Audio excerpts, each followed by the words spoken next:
আমি এই ডিজাইনটা এঁকে দেখাবো। এটা করার জন্য প্রথমে এই যে রান স্টিচ দেওয়া আছে এটার মাপে আমি এটা কেটে নিয়েছি। প্রথমে স্কেল দিয়ে আমি এইভাবে সোজা একটা দাগ টানলাম, তার নিচে আর একটা টানছি।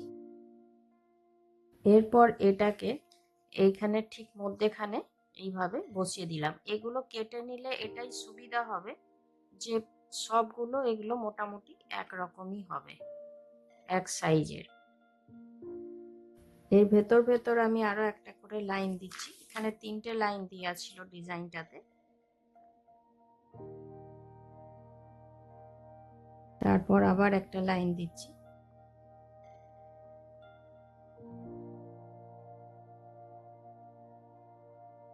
এইভাবে করার পর এটা মোটামুটি মধ্যেখানে আমি এরকম ডিজাইনটা শুরু করলাম।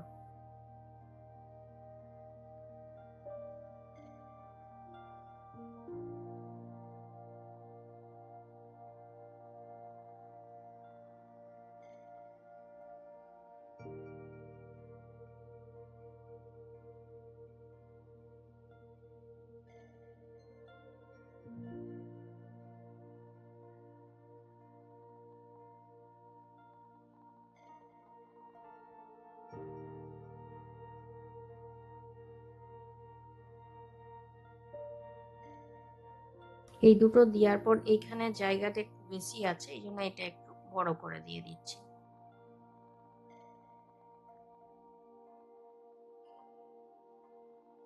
এরপর আমি এইখানে ডিজাইনটা আঁকবো। এটা লাইনটা সোজা রাখার জন্য মোটামুটি আমি একটা দাগ দিয়ে নিচ্ছি।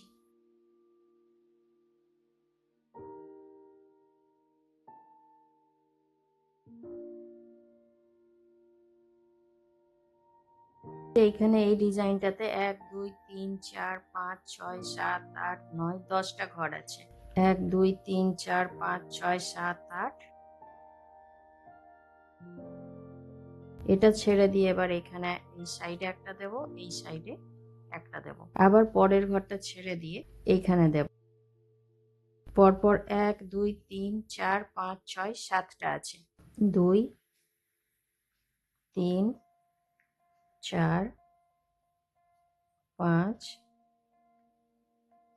6 7। এবার এগুলোর মাথাতে একটা করে দেব, এটার মাথাতে একটা দেব। তারপর এইখানে একটা ঘর ছেড়ে দিয়ে এখানে আরো একটা দেব, এটাও ছেড়ে দিলাম, দিয়ে এইখানে আর একটা দেব। এইভাবেই এই ডিজাইনটা আঁকা হয়ে গেল।